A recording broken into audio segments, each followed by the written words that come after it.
The man known to history as King James I of England and VI of Scotland was born on the 19th of June 1566 at Edinburgh Castle in the capital of Scotland.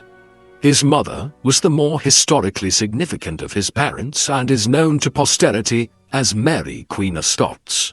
Mary Stuart, or Queen Mary I, was the daughter and only surviving legitimate child of King James V of Scotland and his queen consort, Mary of Guise.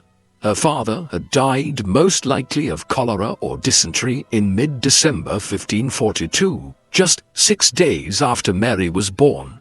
As a result, she had become Queen of Scotland less than a week after her birth.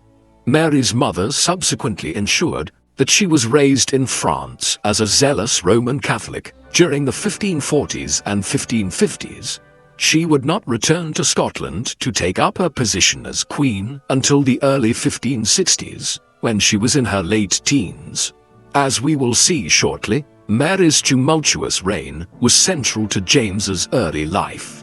James's father was Henry Stuart, Lord Darnley, an English noble of Scottish descent who was born in the West Riding of Yorkshire in 1546, at a time when the nobles of lowland Scotland often had lands in northern England. He had headed north to Scotland in 1565 with the intention of winning the affections of Queen Mary, which he immediately did over the objections of much of the Scottish nobility. They quickly married in the summer of 1565, following which Mary fell pregnant, giving birth to James, their only child, in the summer of 1566. It is not possible to understand the dynamics of James's early life and his time as King of Scotland without looking backwards to the 1540s, 1550s, and early 1560s. The political intrigue of these years enormously influenced the first 20 years of James's reign as King of Scotland. In December 1542, when James's grandfather died and his mother Mary became queen of the country as a 6-day-old child, Scotland was a resoundingly Roman Catholic country, one which was closely allied with France against England. The Old Alliance, which characterized Scottish political history for centuries during the late medieval period. As a result, when Mary of Guise sent her only child off to France to be raised there, the French effectively took over the Scottish government and remained in control of affairs in Edinburgh throughout the 1540s and 1550s. But during that time, the Protestant Reformation began to take hold across Scotland in the wake of the preaching of Calvinist ministers such as John Knox. Owing to this, by the late 1550s, many of the most powerful Scottish lords had become Protestants and were increasingly at loggerheads with the French-dominated Regency government of Mary of Guise, who was determined to block any divergence from Roman Catholicism in the country. By the time Queen Elizabeth I of England ascended to the throne as a Protestant monarch in November 1558, this religious tension in Scotland was building. It was in this environment that plans were initiated in France for James's mother to return to Scotland and take up her position as queen, now that she was nearing her adult years. In the meantime, the Protestant lords or lairds of the congregation in Scotland reached an agreement with the English government whereby they would receive English military aid to expel the French from Scotland and, in the process, establish a new Protestant government. The Treaty of Berwick, which brought this into effect, constituted a remarkable diplomatic realignment in Britain, whereby Scotland and England became allied on religious grounds. In the months that followed, an English military expedition headed north and helped the lords of the congregation to expel the French from Scotland and initiate the Scottish Reformation, whereby Protestantism became the state religion. Yet there remained the problem of Queen Mary, who arrived in Scotland in August 1561, determined to exercise her position as queen in her own right. She remained a fervent Roman Catholic, and her religion ensured that she was immediately in conflict with the bulk of her most powerful lords. In the years that followed, Mary had developed a tense working relationship with the Scottish lairds and leading clerics such as John Knox. It was into this precarious political environment that Darnley arrived in 1565, quickly wooing Mary and marrying her, resulting in James's birth in the summer of 1566. However, even before James was born, the relationship between his parents, who had after all only known each other for a few weeks when they married, became strained, primarily owing to Darnley's arrogance, heavy drinking, and his efforts to dominate the Scottish court, overshadowing the Queen in the process. Matters culminated in March 1566, when Darnley and his entourage murdered Mary's private secretary, David Rizzio, by stabbing him 56 times in front of Mary, who was 6 months pregnant with James at the time. The birth of James that summer saw a temporary rapprochement between the Queen and James's father, but by early 1567, Mary had entered a relationship with James Hepburn, 4th Earl of Bothwell. Thus, when Darnley was killed on the 10th of February 1567 at Kirko Field in Edinburgh, the suspicion immediately arose that the Queen and her new lover had been responsible for his murder. Darnley and his valet were found strangled to death in an orchard next to where he was recovering from smallpox. The Scottish lairds, whose relationship with Mary had been tense since she first returned to Scotland in 1561, responded badly to Darnley's murder, as he had begun to favour their party against the Queen in the final months of his life. This was compounded when Mary quickly married Bothwell in mid-May 1567, cementing the perception that Bothwell and the Queen had murdered Darnley. In response, the Scottish lords arrested the Queen just weeks later and had her imprisoned in Lochleven Castle on an island in the middle of Lochleven.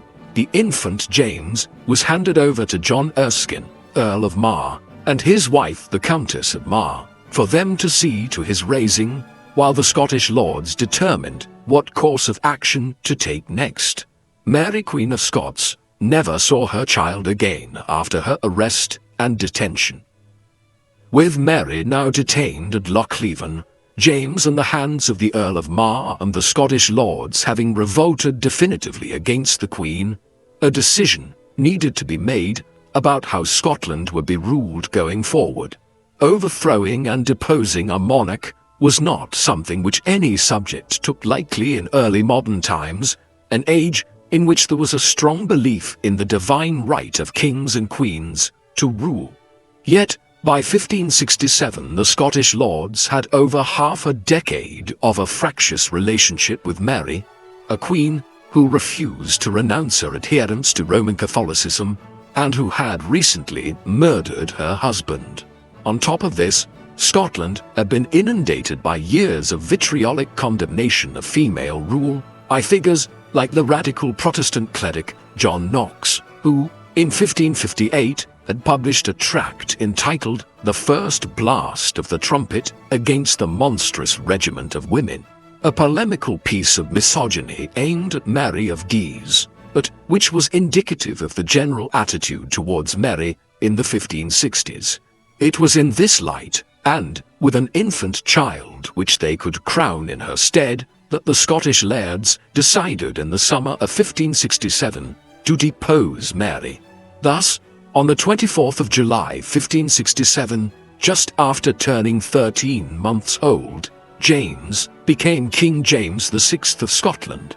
5 days later, the infant was crowned in Stirling, and the measure was ratified by the Scottish Parliament the following December. James obviously could not rule in his own right, nor would he be able to do so for many years to come. Accordingly, a minority government was established, whereby some of the leading Scottish noblemen would govern the nation during his younger years. This minority government was to be comprised of a regent who would act as the head of the government in association with a council of ministers. The first such regent was James's half-uncle, James Stuart, 1st Earl of Moray, an illegitimate child of King James V and his mistress, Lady Margaret Erskine, who was born in 1531, fully 11 years before Mary Queen of Scots. Had he not been illegitimate, Moray would have become king in December 1542 when his father died. But now, in 1567, he became the most powerful man in Scotland during James's minority. Meanwhile, James's rearing and education was handed over to a number of individuals termed the preceptors. These included learned members of the Scottish gentry, such as the historian and humanist scholar George Buchanan, and several members of the Erskine family, Moray's relatives on his mother's side. This dispensation of rule by a regent and a government run on consensus amongst the leading Protestant noble families of Scotland would be followed throughout the late 1560s and the entirety of the 1570s. But, as we will see, it was not a stable arrangement, and James's early reign was a tumultuous period in Scottish history, much like that of his mother.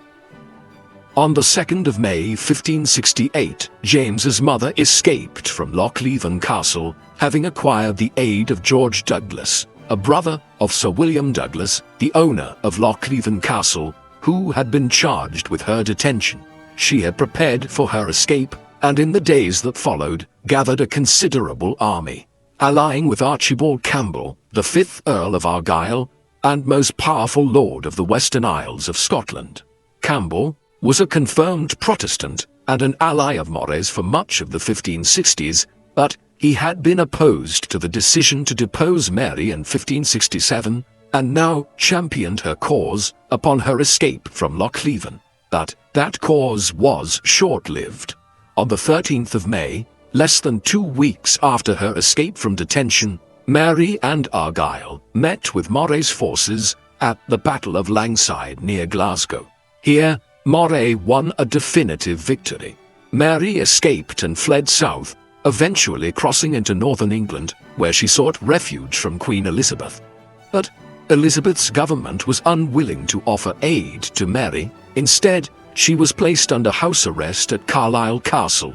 She would spend the next 18.5 years detained in various castles across northern England and the English Midlands, as Elizabeth's government decided that she should not be released for fear that Scotland would once more be brought into the Catholic fold if she returned to her homeland and potentially drew on French aid. Her place as a prisoner of the English government would influence Anglo-Scottish relations throughout the Regency governments of the late 1560s and 1570s, and in the 1580s when James finally began to rule Scotland in his own right.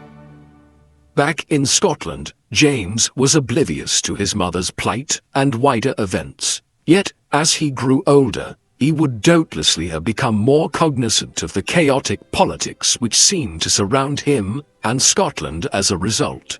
The civil conflict within the country did not end when Mary fled to England in May 1568. It continued for years thereafter, despite Moray's efforts to establish peace. He was assassinated by James Hamilton, a supporter of the former Queen, in Linlithgow on the 23rd of January 1570. As a result, Matthew Stuart, 4th Earl of Lennox and James's grandfather on his father's side, became the new regent on the 3.5-year-old king's behalf. Lennox only held the position for a year and a half before he too was killed by supporters of Mary Queen of Scots in a clash at Stirling in September 1571. John Erskine, 6th Earl of Mar and the individual to whom James had been entrusted as an infant in the summer of 1567, next served as regent. His authority was challenged immediately by James Douglas, 4th Earl of Morton, who was widely suspected of having poisoned Mar when he died just over a year later, though the accusation of foul play was never proven. When he did die, Morton succeeded as the next royal regent, the fourth in the space of less than 3 years, but Morton would be the last, holding the position for the remainder of the 1570s until James was of age to begin ruling in his own stead. He was, broadly speaking, the most successful of the 4 regents, bringing a fair degree of stability to Scotland in the mid-1570s, as the supporters of Mary, Queen of Scots, reconciled themselves to the fact that she would not be restored as queen. By the time Morton became regent in the autumn of 1572, James was beginning to emerge as a conscious individual in the world, having turned 6 years old earlier that summer. He spent these years being raised at Stirling Castle by various Scottish nobles and educated by the preceptors appointed in 1567. None was more influential than George Buchanan, under whose guidance James became one of the most well-educated and erudite scholar kings in 16th century Europe, able to write with clarity and skill in Latin, while also possessing the ability to read and write in Scots, French, and Greek. It was a concern of those who raised him and saw to his education that he would be raised in the right religion to rule the new Scotland, and, despite the fact that his mother had had him baptized as a Roman Catholic, James was raised as a Protestant. Though he became a moderate one, and his concern over the growth of Presbyterianism in Scotland, as we will see, brought him into conflict with many of his nobles and the leaders of the Scottish Church, known as the Scottish Kirk, in later years. In time, James would grow into a knowledgeable monarch, often reserved but stoic and practical, a king who was later known as the wisest fool in Christendom, for the manner in which his clear intelligence would often contrast with his poor judgment when it came to favoring members of his court. In the summer of 1579, James turned 13 years of age. In a time when the concept of being a teenager did not exist, the years between 13 and 15 were when a person was generally deemed to transition from childhood to being an adult, and 30 years earlier, James's cousin, King Edward VI of England, had begun to rule in his own right when he reached this age. Accordingly, the view was that James was now ready to play a more active role in the management of his kingdom. Consequently, in the late autumn of 1579, a ceremony was held to mark James's entry into Edinburgh and his assumption of his divine right as King of Scotland. The streets were lined with crowds and a gun salute was fired from the imposing parapets of Edinburgh Castle on the Acropolis high above the town. But for all the formal ceremony of the entry into Edinburgh in the autumn of 1579, James simply moved from a regency government dominated by Morton to handing power to Esme Stuart, Signor d'Aubigny, a Franco-Scottish noble who was a cousin of the king's on his father's side. Upon taking up his position in Edinburgh, James fell under the influence of his cousin, largely dismissed Morton from his position, and made d'Aubigny the head of the government. In 1581, the new dispensation was cemented when d'Aubigny was elevated to the title of Earl of Lennox, while Morton was arraigned on charges of having been complicit in the murder of James's father Darnley back in 1567, and was duly executed on the 2nd of June, 1581. It was an ominous start to James's personal rule, one which presaged his tendency to fall under the influence of court favorites such as Lennox, a propensity which he would retain for the remainder of his long reign. Lennox's French background and Roman Catholicism were deeply concerning for many of the Scottish lords, given his influence over the young king, despite his latter conversion to Scottish Protestantism. Some saw in Lennox's rise a drift back towards the 1550s and the dominance of Scotland by Mary of Guise and the French. Unsurprisingly then, a number of the country's nobles, those with more pronounced Protestant Presbyterian leanings, were soon conspiring to bring his tenure as the most powerful figure within James's government to an end. These malcontents were led by William Riven, 1st Earl of Gowrie, who was allied with Archibald Douglas, 8th Earl of Angus, with the new Earl of Mar, John Erskine, Sir Thomas Lyon, the Master of Glamis, Lord Boyd, Lord Lindsay, and several leading members of the Scottish Kirk. Their plan centered on effectively kidnapping James, which is exactly what they did, seizing him while he was hunting near the castle of Riven in Perthshire in mid-August 1582. The exact date is unclear, and what became known as the Ruthven Raid either took place on the 22nd or 23rd of August. Having secured his person, the conspirators presented the 16-year-old king with a supplication which outlined why they had taken the course of action they had, their concerns over the influence of Lennox and the French party at court, and what measures they believed the king should take to protect the Protestant Reformation. The Lords kept James captive for nearly a year, during which Lennox agreed to return to France, where he died in the early summer of 1583, thus eliminating the threat he posed. Following his release from captivity in June 1583, James made clear his intention to govern personally going forward and to prevent the rise of any overly powerful lord amongst the Scottish nobility. Several of those who had been involved in the Ruthven Raid and his detention were exiled from Scotland. His two most pressing concerns in the 1580s were to bring the Scottish lords to heel after decades of fractiousness and to reassert the power of the monarchy, where there had been an absence of effective kingship in place since the death of James V back in the early 1540s. To that end, he began curtailing some of the lords' powers and promoting others who were key allies, though this process took an extensive amount of time, and the Ruthven Raid was not the last time that some of the Scottish lairds attempted to capture James and force him into accepting certain policies.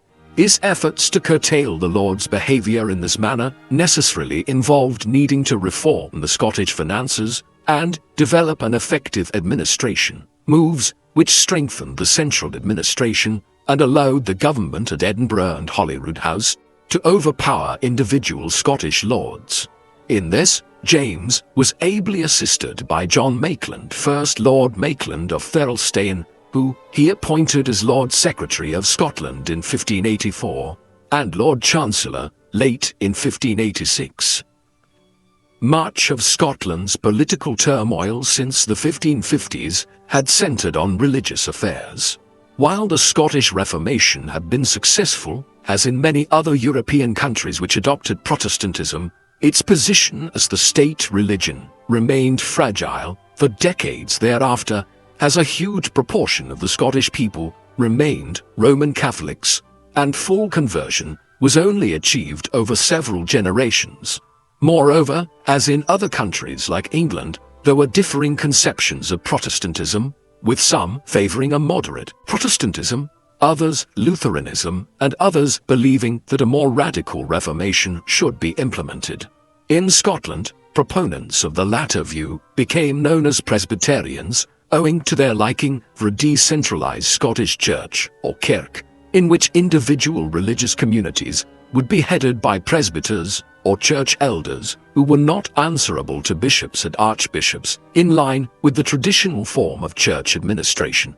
Presbyterianism was prevalent across much of Scotland by the 1580s, but James was opposed to an excessive development of it, primarily because a decentralised church limited royal control over religious affairs. From his foremost tutor Buchanan, James had inherited a theory of monarchy which stressed that as king, he should be in charge of nearly all aspects of Scottish life. The growth of Presbyterianism clashed with that, and James's relationship with the more radical Protestant element in Scotland would remain difficult throughout his long reign. When it came to his foreign policy, James's reign marked a new departure in many respects in Scottish history, though the seeds of it had been sown in 1560 when the lords of the congregation had allied with England against the French occupation of much of Scotland. This conflicted with hundreds of years of Scottish policy which had sought to thwart English efforts to acquire influence over Scotland. Aware that his country was decidedly within the Protestant camp in Europe's growing wars of religion, James continued this policy of amicability with England, agreeing to a new Treaty of Berwick with the English government in 1586. This was negotiated in the context of the outbreak of war between Protestant England and Catholic Spain in 1585, and the ongoing wars of religion in France, where the Catholic House of D's and other powerful agents were attempting to eradicate the Protestant Huguenots. The Treaty of Berwick was a statement of friendship between James's government in Edinburgh and Elizabeth's in London, one which ensured that Scotland would not in any way look to take advantage of England's war with Spain to further Scottish interests along the Anglo-Scottish border. The Treaty of Berwick was overshadowed a year later by events in England. James's mother had remained under house arrest there in various locations across northern England and the Midlands throughout the 1570s and 1580s. This was a comfortable detention, with Mary having dozens of household staff in her employ, but there was no doubt that she was still a political prisoner, both owing to the perception of her as a threat to the Scottish Reformation and her claims to the English throne. In both instances, her Roman Catholicism was highly problematic, as was her ongoing efforts to conspire with certain factors in France and with successive French ambassadors in England through encrypted letters in cipher. Many of Elizabeth's senior ministers wished to rid England of the threat she posed, and there were more than enough grounds on several occasions to accuse Mary of conspiring against the state. But Elizabeth I remained opposed to the execution of a fellow monarch. It was only following the uncovering of a Catholic conspiracy in England, led by Anthony Babington and involving Mary in 1586, that Elizabeth finally agreed to try Mary. She was found guilty of plotting to assassinate Elizabeth as part of the plot and was executed at Fotheringhay Castle in Northamptonshire on the 8th of February 1587. James was appalled by the execution of his mother, which he denounced as preposterous, but beyond diplomatic objections, there was no further fallout from it. James continued to accept an annual subsidy from the English Exchequer, which had been agreed upon as part of the Treaty of Berwick the previous year, and when the Spanish Armada threatened England in the autumn of 1588, Scotland offered diplomatic support to Elizabeth's government and did not aid the crippled Spanish fleet as it rounded Scotland and tried to flee back to the Iberian Peninsula by sailing round Ireland and home southwards. That James elected not to react more strongly to his mother's execution in England was almost entirely due to his awareness of his place in the succession to the English throne. Queen Elizabeth had not married in the 1560s or 1570s, despite numerous suitors from Europe's royal houses, and by the mid-1580s, she was entering her 50s and beyond her childbearing years. With her siblings long dead, the Tudor line would inevitably end once she died. As a great-grandson of the sister of King Henry VIII, Margaret Tudor, James had a strong claim to succeed Elizabeth when she died. But first, he had to secure his own line. This was complicated by the fact that James was gay, but a royal marriage was nevertheless arranged with Princess Anne, daughter of King Frederick II of Denmark. They married in 1589, with details of James's preference for men being kept from her until after the union was solemnized through a proxy marriage at Kronborg Castle in Denmark. Anne headed for Scotland soon after. The marriage was a complicated one thereafter, with James and Anne respecting one another, but clashing not just over his sexuality and his extended retreats to the countryside with young men of the court, but also the manner in which their first-born child, Prince Henry Frederick, born in 1594, was raised. 6 more children followed down to 1606, but only 2 survived beyond infancy: Elizabeth, born in 1596, and Charles, born in 1600, while Anne also suffered 2 miscarriages. Shortly before James's eventual heir, Charles, was born, James had completed work on his most accomplished literary endeavor, the Basilikon Doron, meaning royal gift, in ancient Greek, was a treatise on government and kingship, which explored how a monarch should ideally operate, both as a Christian ruler and as the head of state. This along with the True Law of Free Monarchies, which he had published in 1598, laid out James's clear belief in the divine right of kingship, that he was anointed by God to rule Scotland. As such, it was symptomatic of the drift towards absolutist monarchy, which would define European politics in the 17th century. More broadly, these learned writings emphasize James's considerable intellect, something which was in evidence in his general patronage of the arts and literature, both in Scotland in the 1580s and 1590s, and later in England.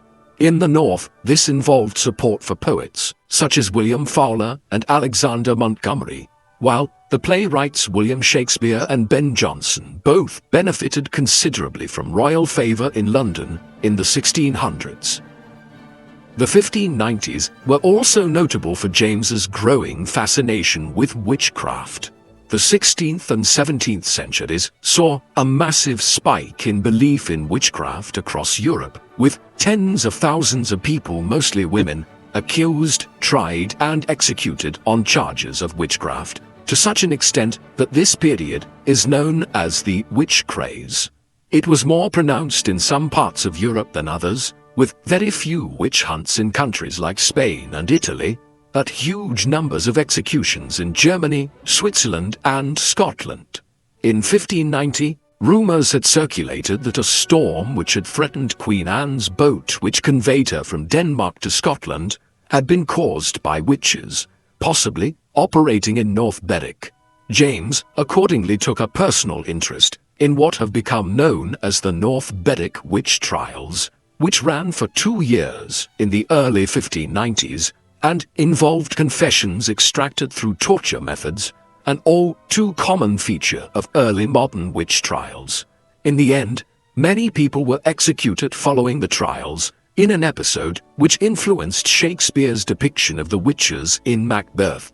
James's interest in and paranoia concerning witchcraft continued throughout his adult life, and in 1597 he published a book entitled Demonology, which explored his beliefs in black magic and necromancy, as well as the benefits of trying to identify and pursue witches. Another section of Scottish society which experienced James's anger during the 1590s was the Gaeltacht of northern and western Scotland. In the late medieval period, Scotland had become a nation of two halves. Southern and much of eastern Scotland had anglicized to a great extent, adopting English as the spoken language and elements of English law, culture, and custom. Yet, in the Scottish Highlands of the North and the Outer Hebrides or Western Isles of the West, Scottish Gaelic practices still prevailed to a great extent, with Irish spoken by many of the more senior lords, and Hiberno's Scottish political and cultural practices dominating in these areas.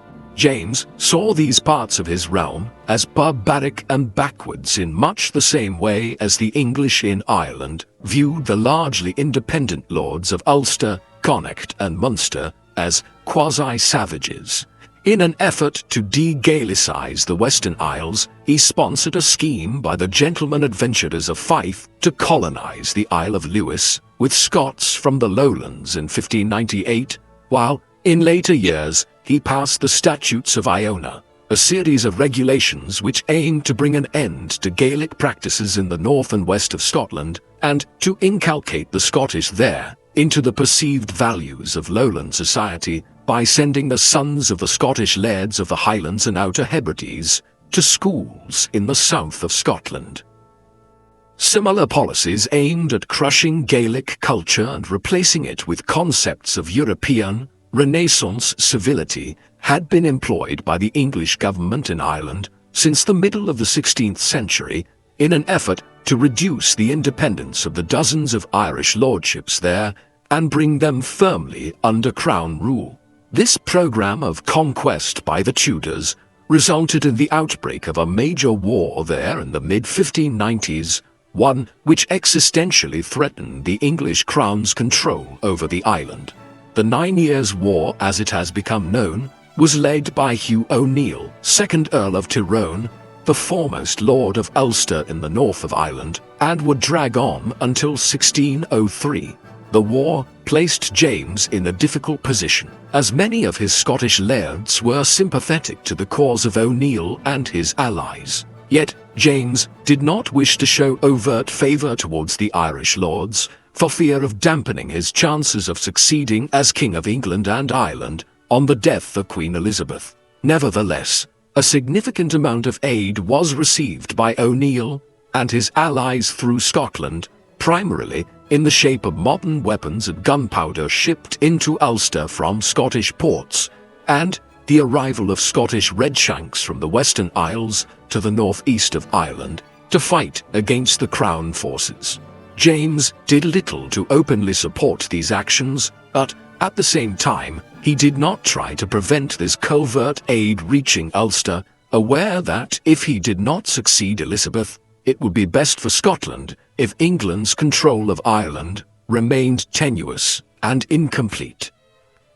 In the end, James need not have worried about somebody else occupying the English throne after Elizabeth's death. When she died on the 24th of March 1603 at Richmond Palace, outside London, her chief minister, Robert Cecil, had only one candidate in mind to succeed the Queen. He had secretly been in correspondence with James for several years to organise for the Scottish king to come south as soon as Elizabeth died, while Cecil would engineer affairs so as to have James smoothly accepted as the new King of England. This was not because James had the strongest claim in law. There were upwards of a dozen different candidates who might have succeeded Elizabeth, and a few of these had better claims. But several of these candidates were either Catholics or individuals whose Protestantism was so moderate as to convince individuals such as Cecil that they were secret or crypto-Catholics. Hence, the Protestant political establishment in London was unwilling to accept their claims, and as Elizabeth lay dead at Richmond Palace, her body ignored by her government ministers, Cecil and others conspired to ensure James succeeded as King of England, bringing the House of Stuart to power across Britain and Ireland. James began his triumphal journey south in April, passing through England and then to London, where he was crowned as King James I of England and Ireland at Westminster Abbey on the 25th of July. Because England had never had a monarch called James, but Scotland had had 5 previous kings of that name, James has the unusual distinction of being known as King James I and VI. Not everyone was happy to accept the succession of the Scottish monarch as King of England.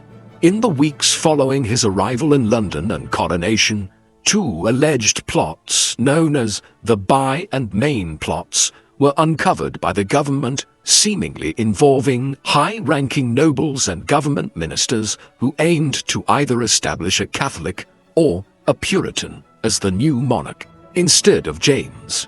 These were quickly foiled, but whether there were actually plots of this kind afoot, or whether they were invented by senior figures in the government to remove their enemies, notably Sir Walter Raleigh, as a threat is open to debate. In any event, many individuals were convicted of treason over the alleged plots, including Raleigh, who spent the next 13 years under arrest in the Tower of London. Altogether more sinister and real was the Gunpowder Plot of 1605, wherein Catholic conspirators had aimed to blow up the House of Lords during the opening of the second session of the English Parliament on the 5th of November 1605. The monarch traditionally gave a speech at the opening of Parliament, and the plan was to kill James and have him replaced with a Catholic king or queen. In the end, the Gunpowder Plot was foiled before the plan could be realized, but it pointed towards the difficulties religious tensions in England posed for James in his new realm. While James faced a difficult situation when it came to England's still considerable and radicalized Roman Catholic community, the Catholics were not the only religious minority in his new realm that were problematic. Another was the Puritans.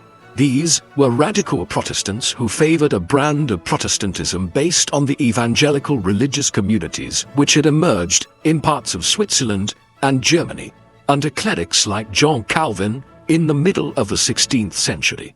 The Puritans were unhappy with the Elizabethan religious settlement which had created a nominally Protestant Church of England, but one which retained many of the trappings of the Roman Catholic Church.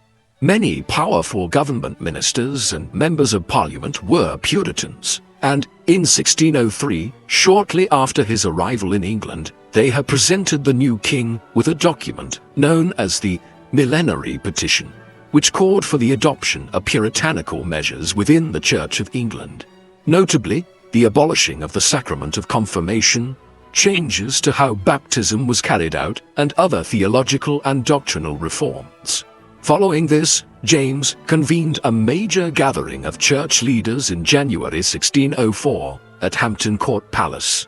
The conference is notable for leading to the decision to produce what eventually became the King James Vulgate Bible. That James' concessions to the Puritans were generally not followed through on. At the heart of the matter was the issue of James's own religious views. He was most certainly a Protestant, but a relatively moderate one who was influenced by the fact that his mother had been a Roman Catholic and hailed from Catholic France. Already, before he became King of England, James had shown reluctance to meeting the demands of the Presbyterians in Scotland, the Scottish equivalent of the English Puritans, as their form of religious worship implied a decentralized church which was not controlled by the government. Therefore, James, despite his clear Protestant faith, was unwilling to support the greater calls for autonomy by the Puritans and the Presbyterians. This led to increasing problems in England during his reign as the religious landscape became more and more varied. For instance, in the early 1610s, the Baptist and Anabaptist movements, which had emerged in Germany, Holland, and other regions in the 16th century, infiltrated England. James was unwilling to allow them to worship in freedom and duly placed restrictions on these emerging religious communities. Ultimately, however, he could not stop the growth of these religious minorities, and the religious tensions within England, Scotland, and Ireland would have dramatic consequences during his son Charles's reign. James had inherited a fairly well-established government when he arrived in England in the summer of 1603, one that was led by Robert Cecil. He had little desire to interfere with this, being a monarch who left the day-to-day operations of government to his ministers. Additionally, Cecil had facilitated his accession as King of England, and James honored him with the titles of Viscount Cranborne and Earl of Salisbury.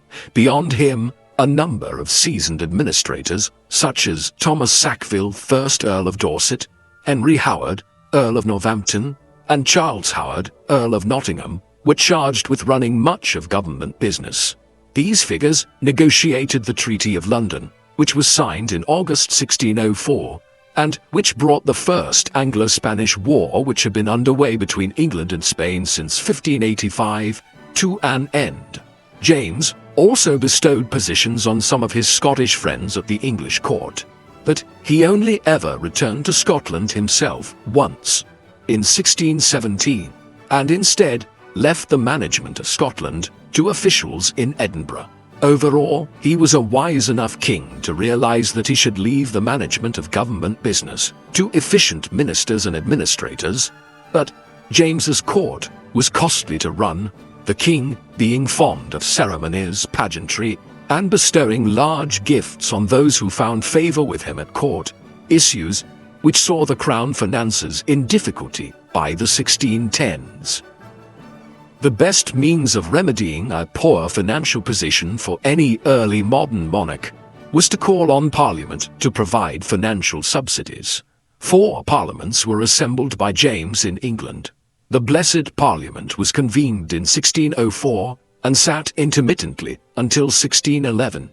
It contributed much to 17th century English politics, rubber-stamping the political dispensation which allowed for a Scottish monarch to become King of England in its early sessions. Thereafter, Cecil negotiated the Great Contract with the Parliament, whereby the political community would provide extensive funding to the Crown to modernize England's navy and pay for the running of the court establishment. However, a breakdown of negotiations towards the end of this foreshadowed difficulties which were to arise between Crown and Parliament in years to come. James convened a new Parliament in 1614, but it saw such division between the government and MPs that it was dissolved after just 2 months, achieving nothing and becoming known as the Addled Parliament.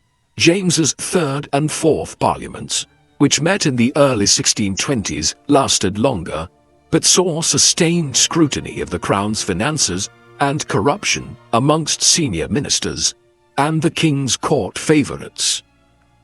James's reign is also significant for his policies in Ireland. As we have seen, a major war was underway there between the Irish lords and the Crown government in the 1590s and early 1600s. This was the culmination of decades of policies under the Tudors, which had seen the English government extend its control over the island from a small enclave around Dublin to all corners of the country. Various methods had been used, including military conquest of some of the dozens of Irish lordships, to administrative expansion by imposing regional councils headed by Englishmen into the western and southern provinces of Connacht and Munster, and colonization of certain regions.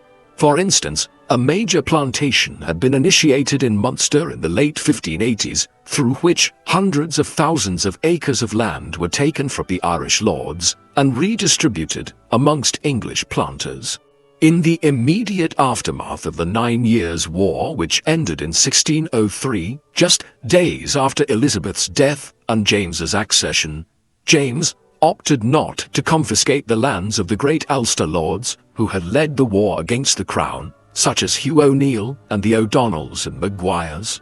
However, in the autumn of 1607, O'Neill, along with Rory O'Donnell and several other senior Irish lords of Ulster, left Ireland without Crown permission and headed for the continent to try to drum up support for a new Catholic war from Spain and the papacy. Faced with this fresh act of treason, James and his ministers quickly decided that their extensive lands in Ulster would be planted. The Ulster Plantation, as it is known to posterity, and which was initiated in 1609 and 1610, was conceived of by James as a great British project, a symbol of the union of the crowns of England and Scotland under his rule. Consequently, the 3.5 million statute acres which were confiscated and planted in Ulster were to be distributed between a mix of English and Scottish planters, many of them senior court members in London or figures with political connections. The City of London's mercantile community was also co-opted into the project and given the newly created County of Londonderry to plant, establishing the towns of Derry and Coleraine in the process, while Trinity College Dublin, which had been founded in 1591 as a Protestant seminary in Ireland, and the Protestant Church of Ireland, also received extensive lands in Ulster. Those Irish who were deemed to be Crown loyalists were given some estates, but generally they were pushed into the poorer lands where they were interspersed with English military garrisons that were there to ensure that they did not rebel again. Although it got off to a slow start in the 1610s, the Ulster Plantation would eventually transform the demographic landscape of Ulster, with huge numbers of Scottish Presbyterians in particular settling in the north of Ireland in the course of the 17th century, paving the way for the creation of Northern Ireland 3 centuries later. Ulster was not the only region that witnessed English colonization efforts in the first years of James's rule from London. During the reign of Queen Elizabeth, English colonial adventurers such as Martin Frobisher, Sir Humphrey Gilbert and his half-brother Sir Walter Raleigh had begun exploring the North American seaboard with the goal of discovering a northwest passage over the Americas to China. They never found this route, nor would any other mariner until the 19th century, But they did map out the coast from Florida all the way north to Newfoundland. Raleigh had even attempted to establish a colony in the region which he named Virginia, but this failed. Now, in 1606, the Virginia Company was founded in London by various merchants and aristocrats with colonial ambitions, hoping to build England into a major colonial power which could rival Spain's success in the New World. In 1607, the first permanent English colony in North America was established in the Chesapeake region of Virginia, at a site which was named Jamestown in honor of the king.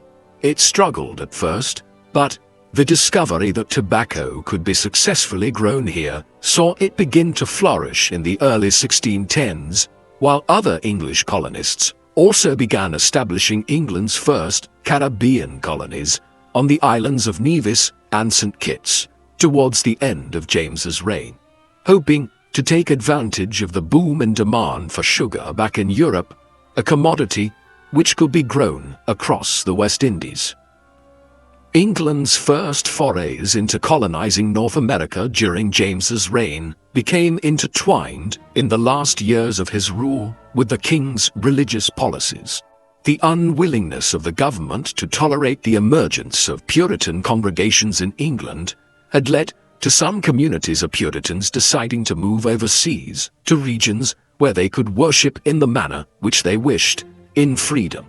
One such congregation was that led by Robert Brown, a cleric from Rutland in the English Midlands. A large group of his followers, known as Brownists, had moved to Leiden and the Dutch Republic in the late 1600s. But 10 years later, in the late 1610s, they decided to move again. After considering numerous options, including establishing a colony in Guyana in South America, these Brownist Puritans, led by William Brantford, hired the Mayflower in 1620 and voyaged across the Atlantic Ocean, settling in a region of North America, which was called Massachusetts, after the local Native Americans.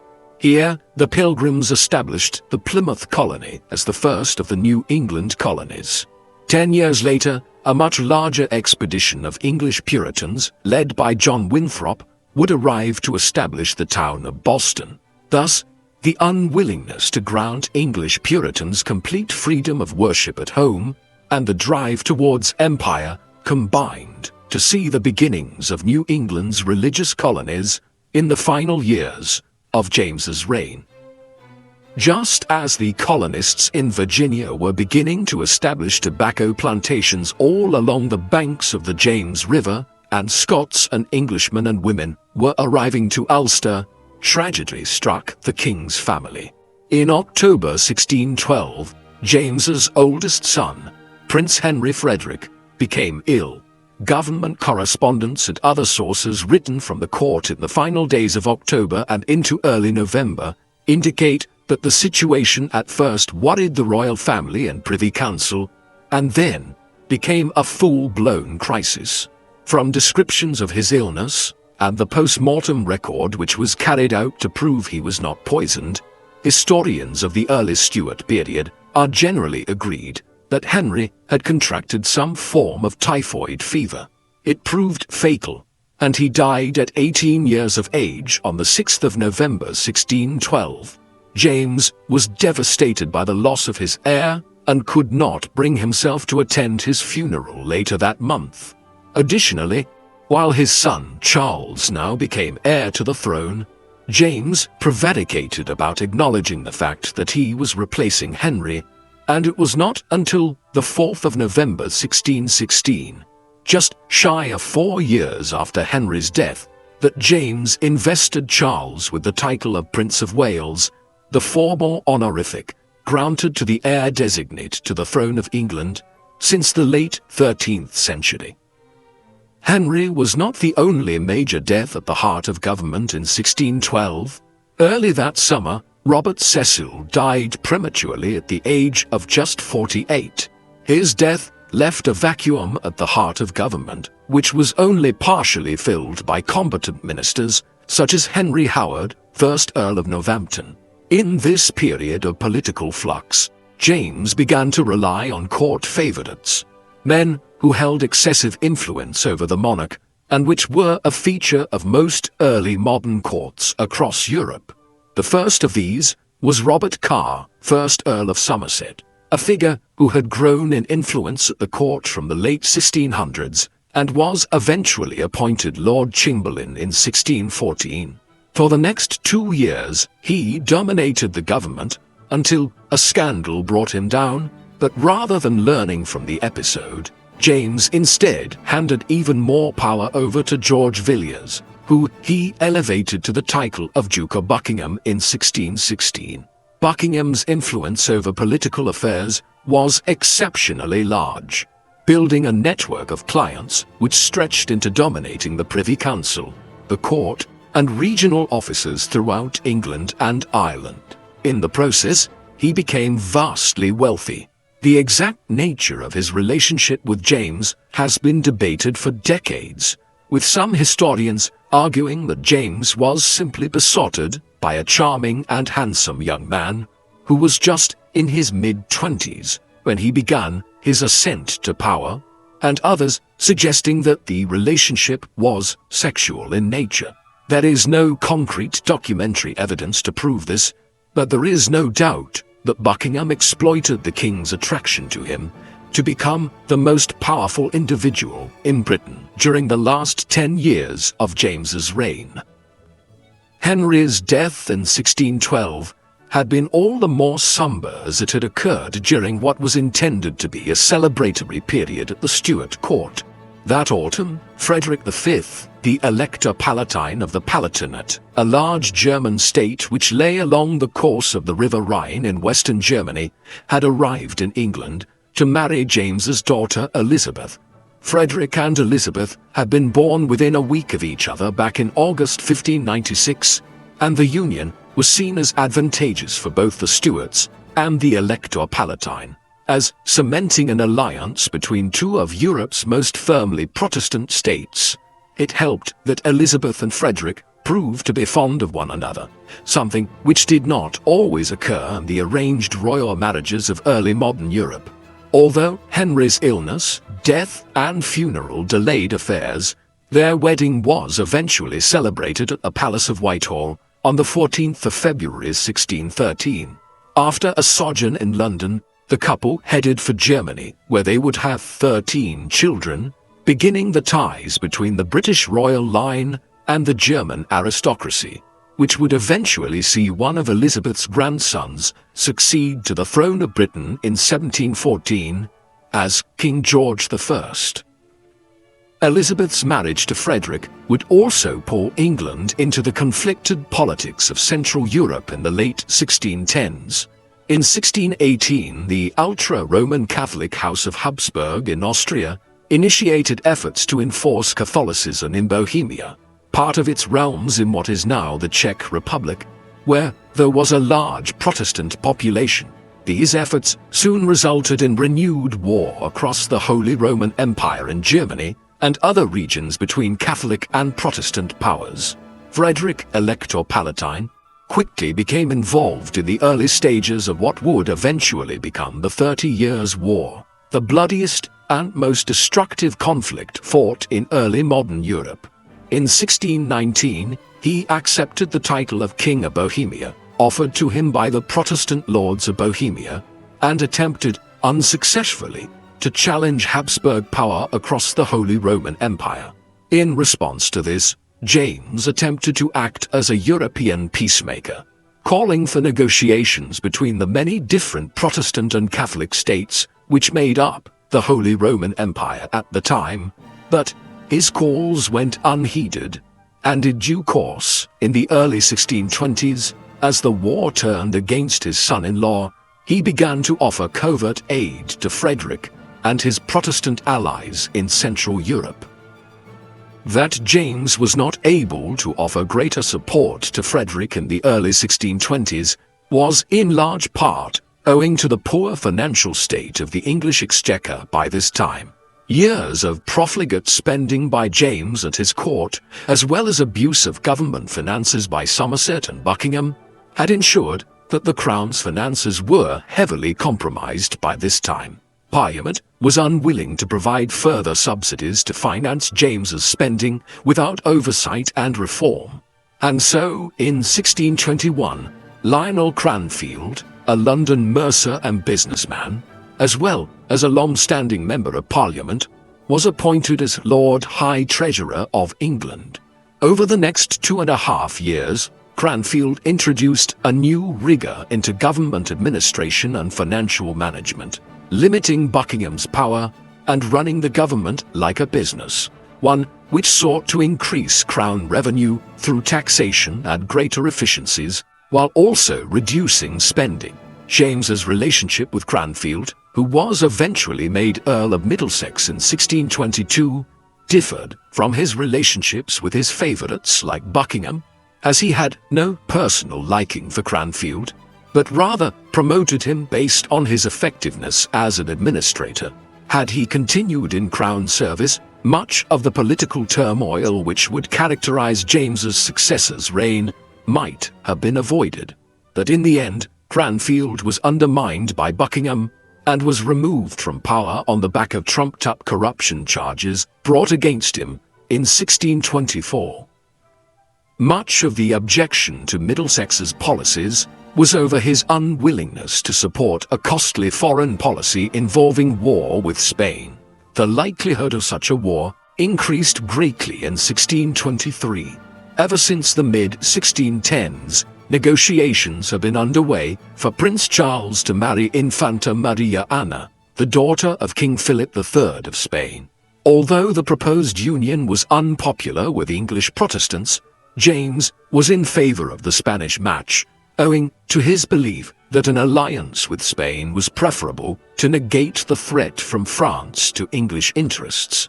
As such, negotiations had continued, but had still not been resolved by 1621, when Philip III died, bringing the Infanta's brother Philip IV to power in Madrid. In the hopes of finalizing an agreement, Charles and Buckingham set off for Spain in 1623, but when they arrived there, their proposals were rebuffed and they returned to England infuriated by the Spanish snub. James's foreign policy was reversed overnight, as England now prepared for war with Spain. His objections to this eventually led to Middlesex's downfall. Meanwhile, as English warhawks planned war against Spain, Charles, who by now was exercising a great degree of independence from his aging and sick father, entered into new negotiations with King Louis XIII of France to marry his sister, Henrietta Maria, a union which was finally solemnized in the summer of 1625. James would never live to see his son and heir marry. His health had been deteriorating since the early 1620s as he entered his mid-50s, suffering from a combination of gout, arthritis, and kidney stones. The latter being a fearsome affliction in early modern times, which could result in unrelenting pain at a time when treatment of the dreaded stone was difficult. In James's case, it led to considerable pain and turned his urine a deep red in his final years. In the first months of 1625, things deteriorated rapidly as he suffered from an attack of dysentery, malaria, and a stroke. These illnesses combined to kill James on the 27th of March, 1625, at 58 years of age. His funeral was held on the 7th of May, at which he was eulogized as a latter-day King Solomon. Prince Charles ascended to the throne as King Charles I of England, Scotland, and Ireland. Armed with funding from a war-ready parliament, Charles was at war with Spain before the end of the year, bringing to an end the period of peace England had enjoyed under his father. It would be a tortuous reign in which Charles alienated much of the political communities of England, Scotland, and Ireland, resulting in rebellions to the north and across the Irish Sea and civil war in England itself. He would eventually lose his crowns and his head in 1649, the unrest of his reign perhaps demonstrating how successful James had been in holding the political situation together as well as he had for over 20 years after the union of the three crowns. James I is one of the most underappreciated of England's monarchs. For years he was derided by generations of historians, in large part owing to his homosexuality, and also because he avoided wars during his 20-plus years on the throne. Owing to this, he was perceived as a weak and vacillating ruler, but this view is not tenable on the strength of the evidence available. Certainly, James had his weak points. His tendency to give too much power to Somerset first in the mid-1610s and then Buckingham during the last 10 years of his reign was problematic, as was his profligate spending. But in many other respects, his reign was a successful one. He oversaw the union of the English and Scottish crowns well in the mid-1600s, a not insignificant feat given that England and Scotland have been perennial enemies for centuries. In his first years in London, he also saw off numerous conspiracies against the crown and established peace with Spain after a near 20-year war that Queen Elizabeth had been unable to bring to an end. Furthermore, despite facing a wide range of religious and political problems across his dominions, he created a stable triple monarchy and even sought to broker peace in Europe when the foremost conflict of the early modern era broke out in Germany. Overseas, his reign was really the first major era of the emerging British Empire, with colonies being established in North America and the Caribbean. He was not a perfect ruler, but he dealt well with a lot of problems and ensured that the problems which boiled over during his son's reign many years later did not cripple his own rule. In this sense, his long reign as king should be viewed as a considerable success. What do you think of King James I? Is he one of Britain's most underappreciated monarchs? Please let us know in the comment section. And in the meantime, thank you very much for watching.